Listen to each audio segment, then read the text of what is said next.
দেওবন্দ মাদ্রাসা কেমনে প্রতিষ্ঠা হয়েছে? ওলামা ইকরাম আছেন এখানে। কাসেম নানুতুবি রহমতুল্লাহি আলাইহি দারুল উলুম দেওবন্দ মাদ্রাসার বাণী প্রতিষ্ঠাতা, ওনাকে মদিনাতুর রাসূল সাল্লাল্লাহু আলাইহি ওয়াসাল্লাম স্বপ্ন যোগে দেখেছেন, কাসেম এই যে আমি হাতের লাঠির ইশারায় যেই জায়গায় দাগ দিয়ে দিলাম, এই এরিয়ার মধ্যে তুমি মাদ্রাসা প্রতিষ্ঠা করো। তো হাদিস শরীফে আছে, মান রাআনি ফিল মানামি ফাকাদ রাআনি ফাইন্না শাইতানা লা ইয়াতামাসসালুনি। রাসূল সাল্লাল্লাহু আলাইহি ওয়াসাল্লাম বলেন, যে ব্যক্তি আমারে স্বপ্নে দেখলো কেমন যেন সে বাস্তবে আমারে দেখলো। আমারে স্বপ্নে দেখা আর বাস্তবে দেখার মধ্যে ব্যবধান নেই। সাহাবা একরাম ঈমানের হালাতে আমারে সরাসরি দেখছে, এই জন্য তারা মাহফুজ আন আযাবিল কবর, তারা কবরের আযাব থেকে মাহফুজ হয়ে গেছে। সেই সমস্ত সাহাবা একরাম আল্লাহর রাসূলকে ঈমানের হালাতে দেখছেন এবং ঈমানের হালাতে মৃত্যুবরণ করছেন, তাদের কবরের আযাব আল্লাহ মাফ করে দিয়েছেন। এই জমানায় যদি আল্লাহর রাসূলরে কেউ স্বপ্নে দেখে, তো তার কবরের আযাব, জাহান্নামের আযাব আল্লাহ মাফ করে দিবেন। সুবহানাল্লাহ, পার্থক্য নেই। কাসেম নানুতুবি রহমাতুল্লাহি আলাইহি ওনাকে স্বপ্নযোগে মুহাম্মদুর রাসূলুল্লাহ সাল্লাল্লাহু আলাইহি ওয়াসাল্লাম এই লাঠি দিয়ে যে দাগ দিয়ে দেখাইছেন, ঘুমের থেকে উঠা কাসেম নানুতুবি রহমাতুল্লাহি আলাইহি দেখেন ওই যে নবীজির লাঠি মুবারকের দাগের চিহ্নগুলো এখনো আছে। সুবহানাল্লাহ। ওইখানে কাসেম নানুতুবি রহমাতুল্লাহি আলাইহি দেওবন্দ মাদ্রাসা প্রতিষ্ঠা করছেন। ওই দেওবন্দ মাদ্রাসার শিক্ষা সচিব এবং বড় মুহাদ্দিস, সিনিয়র মুহাদ্দিস, হাদিসের বড় বড় কিতাব যিনি পড়ান দেওবন্দ মাদ্রাসায়, সেই মাদ্রাসার মুহাদ্দিস আমাদের এই আজকের মাহফিলের প্রধান অতিথি। সবাই বলেন আলহামদুলিল্লাহ। এত বড় আল্লাহওয়ালা, এত বড় আলেম, জগৎ বিখ্যাত আলেম আমরা দাওয়াত করে আনতে পারছি, এটা আমাদের এলাকাবাসীর জন্য সৌভাগ্য না? কি বলেন, সৌভাগ্য কিনা? আমরা মেহমান দাওয়াত করে আই না, যদি মেজবানরা হাটে দিয়া, বাজার দিয়া, রাস্তাঘাট দিয়ে ঘোরাফেরা করি আর এই মজলিসের আদব রক্ষা না করি, মজলিসটা ভরপুর না হয়, তাহলে এর চেয়ে বড় বেয়াদবি আর কিছু হইতে পারে? কথা বলেন না কেন? হইতে পারে। এই জন্য এই মাইকের আওয়াজ যত দূর যাইতেছে, আমি এলাকার প্রত্যেকটা বালেক পুরুষ, চাচা, ভাই, বাবা, এদেরকে সম্বোধন করে বলতে চাই, মজলিসটা অত্যন্ত বরকতি মজলিস, মোবারক মজলিস। এই মজলিস পাওয়ার পরেও যদি কেউ এখানে উপস্থিত হইতে না পারে, আমি মনে করি আজকের রাত্রের জন্য এর মতো কপাল পোড়া আল্লাহর আসমানের নিচে জমিনের উপরে আর একজনও হইতে পারে না। ঠিক না বেঠিক? আল্লাহ সবাইকে বোঝার তৌফিক দান করেন। মুহতারাম হাজিরিন, সময় খুব অল্প, বেশি সময় আমি পাবো না, আর বেশি সময় দরকারও নেই, কারণ আমিও আপনারা যেমন বরকত নিতে আসছেন আল্লাহ আল্লাহদের সোহবতে, আমিও মূলত বরকত নেওয়ার জন্য আসছি। মাদ্রাসার বড় হুজুর, আপনাদের এলাকার কৃতি সন্তান হযরত মাওলানা মুফতি শহীদুল ইসলাম আহমদী হুজুরের নির্দেশে সামান্য কিছু সময় একটু দ্বীনি মুযাকারা করার জন্য বসা। আমার পরেও এশার আগেই হয়তোবা মাদারীপুর ইমাম মুয়াজ্জিন সমাজ কল্যাণ পরিষদের সংগ্রামী সাধারণ সম্পাদক হযরত মাওলানা জাহিদুল আলম জিহাদি সাহেব হুজুরে চলে আসছেন। হুজুরে যে কয়েক মিনিট পরই আসতেছেন। মূলত হুজুর আসার আগ পর্যন্ত আমি দুই একটা কথা আপনাদের কাছে, যেহেতু কোরআনী মাদ্রাসা, একটা মাদ্রাসার উদ্যোগে মাহফিল, এই জন্য কোরআন মাজিদের সূরাতুল ফাতিরের তাকরিবান 31 নম্বর আয়াত আপনাদের মাঝে তেলাওয়াত করছি। এই আয়াতের মধ্যে আল্লাহ তাআলা 3টা কর্মসূচি দিয়েছেন। কয়টা কর্মসূচি? সূরাতুল ফাতিরের 31 নম্বর আয়াত। এই আয়াতে আল্লাহর কর্মসূচি 3টা। এই 3টা কর্মসূচিকে আল্লাহ তাআলা ব্যবসার সাথে তুলনা করছেন। কিসের সাথে? কথা বলেন।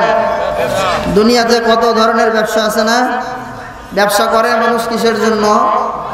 লাভের জন্য, লাভবান হওয়ার জন্য। কিন্তু আচ্ছা বলেন তো, দুনিয়াতে এমন কোনো ব্যবসা আছে যে ব্যবসা শুধু লাভই লাভ, লাভই লাভ, লসের কোনো সম্ভাবনা নাই? আছে? আছে এমন কোনো ব্যবসা? এইরকম ব্যবসা হলো চালান সারা, চুরির ব্যবসা, ডাকাতির ব্যবসা। হ্যাঁ, আবার ধরা খাইলে খবর আছে। বাপের নাম সত্য গোষ্ঠীর নাম বলে আলাদা।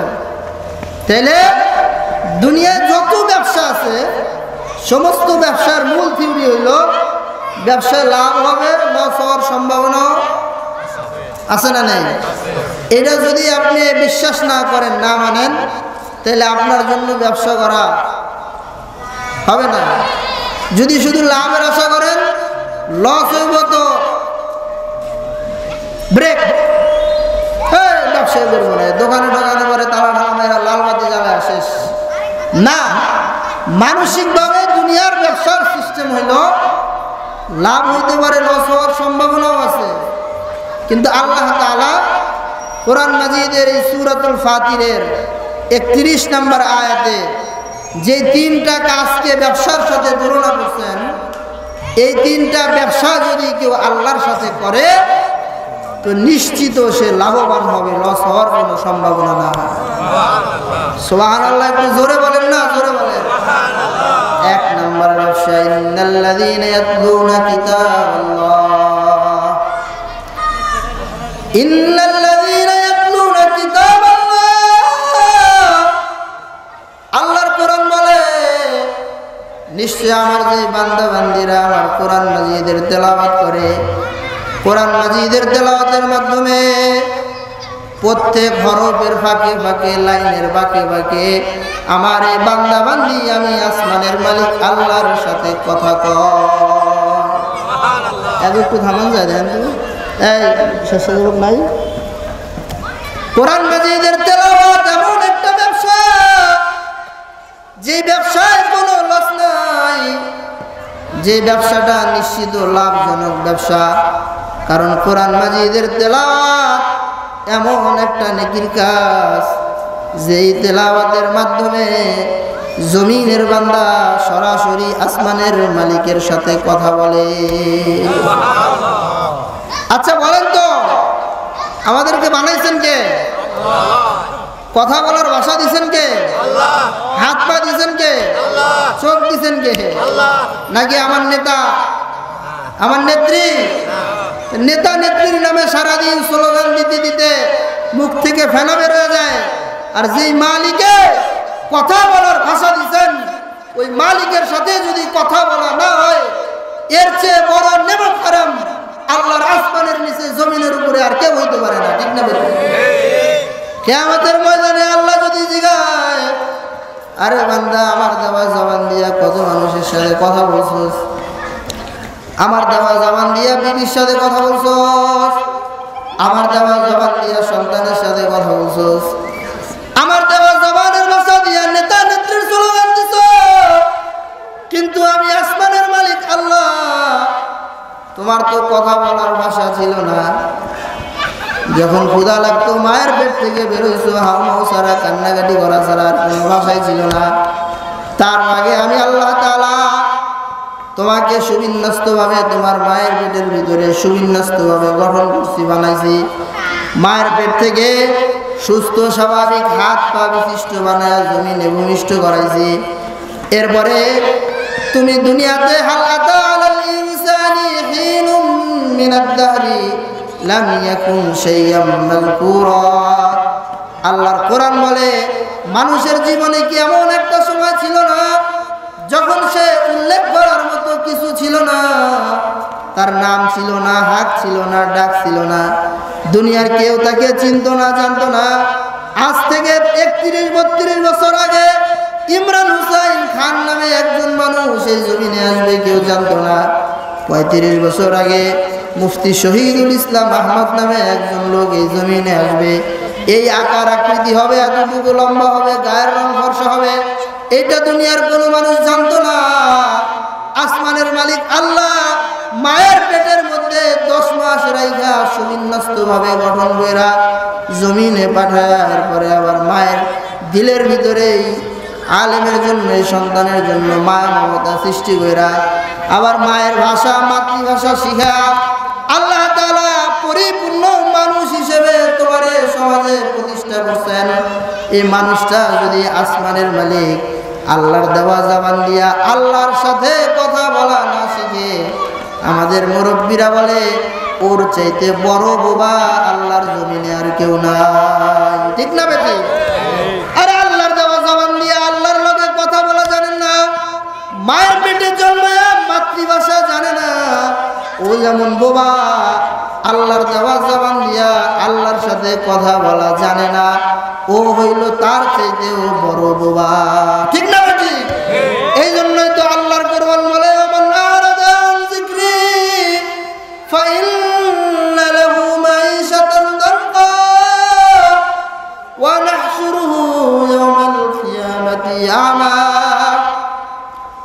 আল্লাহর এই কোরআন পাওয়ার পরে যারা কোরআন রে মানে না, কোরআন গ্রহণ করে না, কোরআনের উপরে আমল করে না, আল্লাহ তাআলা দুনিয়ার জিন্দেগিতে এদের জন্য সংকীর্ণতা রাখছেন, অভাব অনটন রাখছেন, মুসিবত রাখছেন, কষ্ট রাখছেন।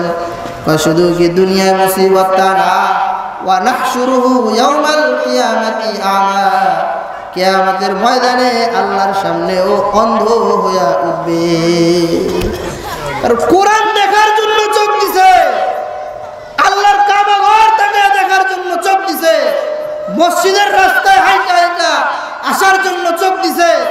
মসজিদের সাথে তোমার সম্পর্ক নাই, কোরআনের সাথে সম্পর্ক নাই, কোরআন ওয়ালাদের সাথে সম্পর্ক নাই, কোরআনের মাদ্রাসা মসজিদের সাথে সম্পর্ক নাই, তো তোমার জন্য অন্ধ হয়ে বোবা হয়ে ওঠা উচিত, ঠিক না বেটি?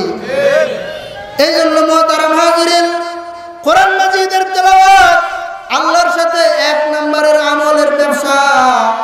পয়গম্বরে আরবি বলেন কোরআন মাজিদের তেলাওয়াত এমন ব্যবসা, মান ক্বারা হারফাম মিন কিতাবিল্লাহ, মান ক্বারা হারফাম মিন কিতাবিল্লাহ ফালাহু হাসানা ওয়াল হাসানাতু বিআশরি আমসালিহা। আল্লাহর কোরআন মাজিদের থেকে একটা হরফ আল্লাহর যে বান্দাবান্দি পড়ে, আল্লাহ সাথে সাথে ওই বান্দাবান্দির আমল নামায় 10টা নেকি উঠায় দেয়। যেমন আপনি পড়ছেন আলিফ, 10 নেকি, সুবহানাল্লাহ।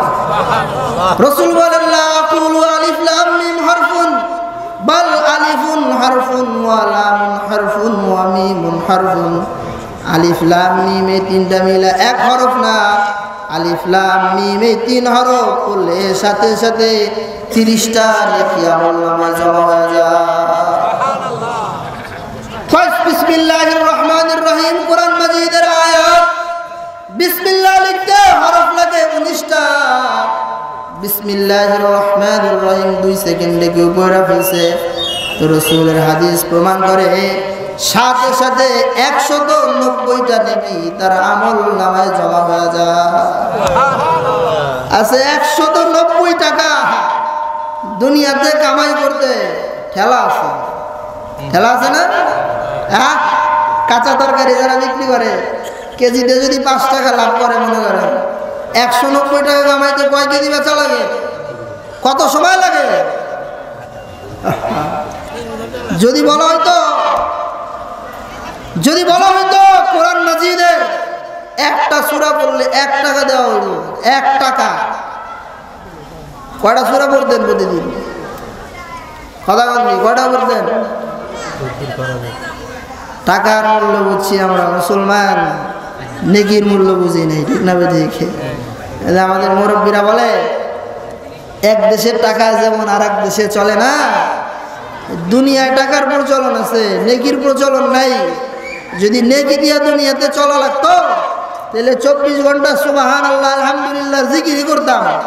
যদি নেকি দিয়া জমিনে চলা লাগতো তো 24 ঘন্টার 18-20 ঘন্টা কোরআনের তেলাওয়াত দিয়ে কাটাইতাম। মনে রাখবেন মুসলমান, দুনিয়াতে নেকি দিয়ে আদান প্রদান করতে হয় না, ঠিক আছে, কিন্তু এই চোখ দুইটা যখন শুধু বন্ধ হয়ে যাবে, খবরের জগৎ শুরু হয়ে যাবে, আলমে বরজাখ শুরু হবে, আপনার দুনিয়ার টাকা পয়সা বাড়ি গাড়ি যত ক্ষমতা প্রভাব প্রতিপত্তি কোনো কিছু চাইরার কাজে আসবে না। আপনার আমলনামায় নেকি আছে, এই নেকির প্রচলন তখন থেকে শুরু হবে, ঠিক না বেঠিক? এই জন্য কবরে যাইতে হবে কি হবে না? কথা বলেন, কার কার যাওয়া লাগবে? হাসরের ময়দানে 50,000 বছর থাকা লাগবে কিনা? কথা বলেন, কথা বলেন। কবরে সর্বশেষ যে ব্যক্তি যাবে তারও কমপক্ষে 40,000 বছর। হাসরের ময়দানে একদিন সমান 50,000 সানা, 50,000 বছর। এই যে 90,000 বছর তো জাহান্নাম জান্নাতের আগে, এই 90,000 বছর নেকি ছাড়া চলা যাবে না। জান্নাতে অনন্তকাল থাকতে হবে, জান্নাতে নেকি ছাড়া চলা যাবে না। আল্লাহ তাআলার সাথে ইয়াউমে মাজিদে জান্নাতে মোলাকাত হবে, নেককার বান্দা ছাড়া আল্লাহর সাথে মোলাকাত করা যাবে না। যদি মনে করেন যে আমার এই দুনিয়ার হায়াতি শেষ না, আমাকে লম্বা একটা সময় কবরের জগতে থাকতে হবে, আমাকে লম্বা একটা সময় হাসরের ময়দানে থাকতে হবে, অনন্তকাল আমাকে জান্নাতে থাকতে হবে, তাইলে পরে দুনিয়ার থেকে নেকির সামান হাসিল করতে হবে কি হবে না? কথা বলেন, কথা বলেন, কথা বলেন। রাসূল বলেন, আল কাইসু মান দানা নাফসাহু ওয়া আমিলা লিমা বা'দাল মাউত।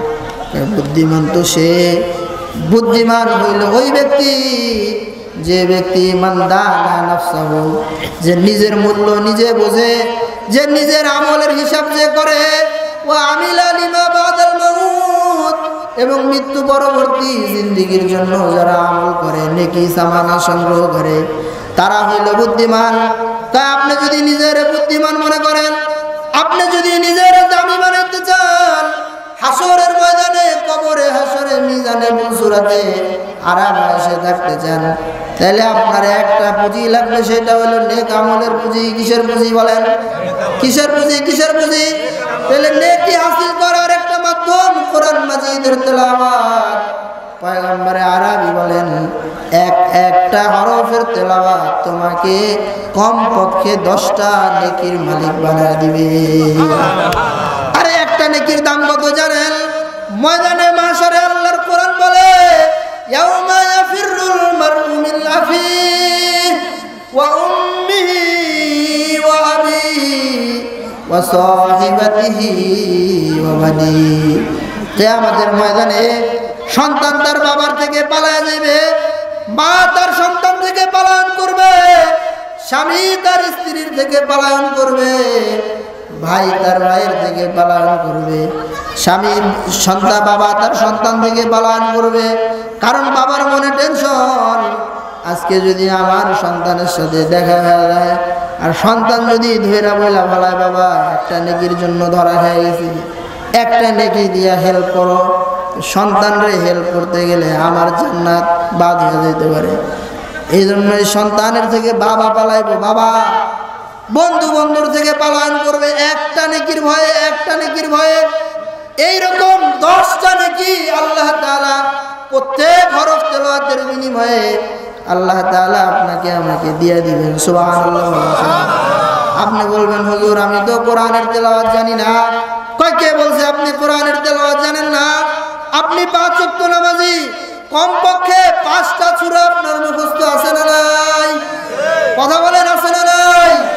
5টা সূরার আপনি হাফেজ। 5টা সূরার মধ্যে একটা সূরা আছে সূরাতুল ইখলাস, আছে না নাই? কুল আল্লাহর সূরা আছে না? এই মুখস্থ আছে কার কার দেখি? আমার তো মনে হয় কেউ বাদ নেই। এইটা যার মুখস্থ না আছে, এর মতো কপাল পড়া হইতে পারে না, ঠিক কিনা বলেন? এই সুলহু আল্লাহর ফজিলত কোরআনের অন্যতম ছোট একটা সূরা, আমার মনে হয় দ্বিতীয় বা তৃতীয় ছোটর দিক থেকে কোরআনের মাত্র 4 আয়াত বিশিষ্ট একটা সূরা, সূরাতুল ইখলাস।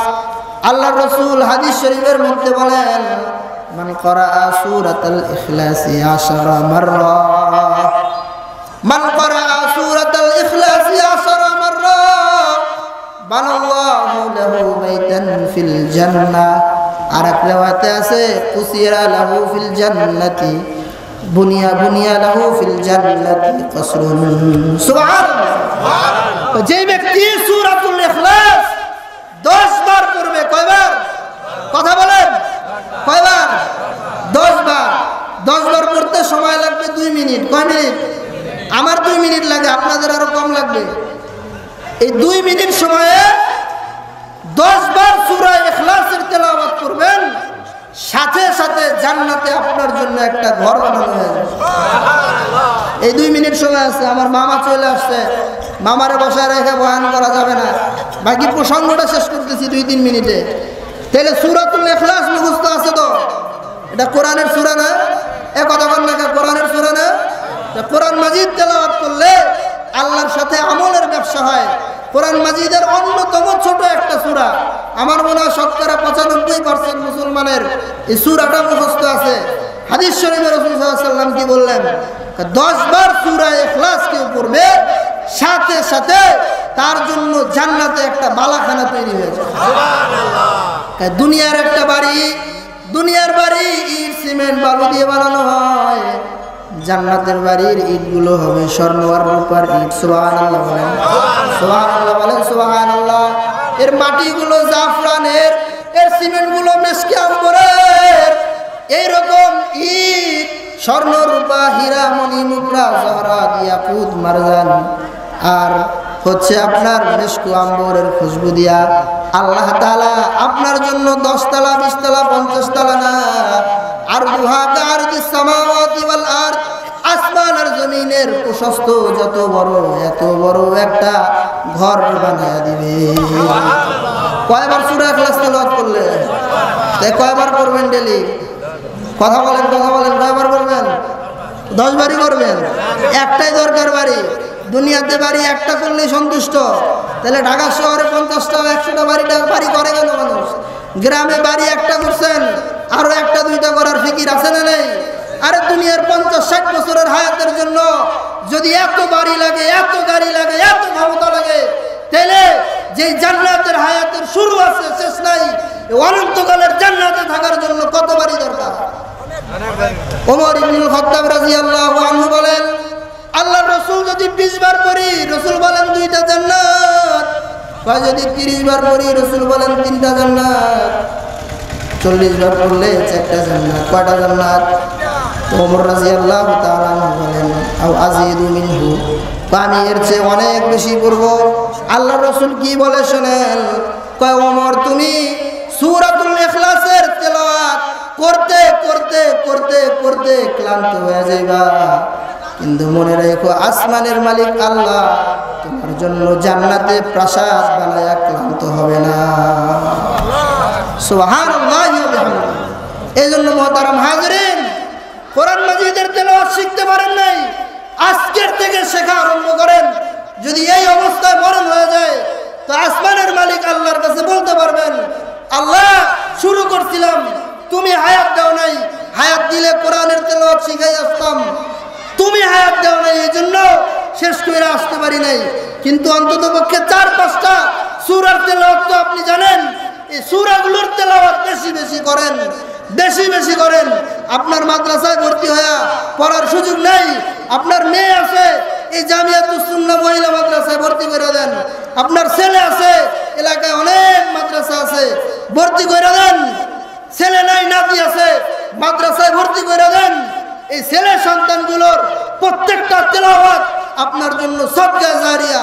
আপনি তো কবরের ঘরে শুয়ে থাকবেন, কিন্তু আপনার এই ছেলে সন্তান, আপনার এই মেয়ের কোরআনের তেলাওয়াতের প্রত্যেকটা হরফের তেলাওয়াতের সওয়াব আপনি কবরে শুয়ে শুয়ে পাইতে থাকবেন। ওয়া আখিরু দাওয়ানা আলহামদুলিল্লাহি রাব্বিল আলামিন। আসসালামু আলাইকুম ওয়া রাহমাতুল্লাহ।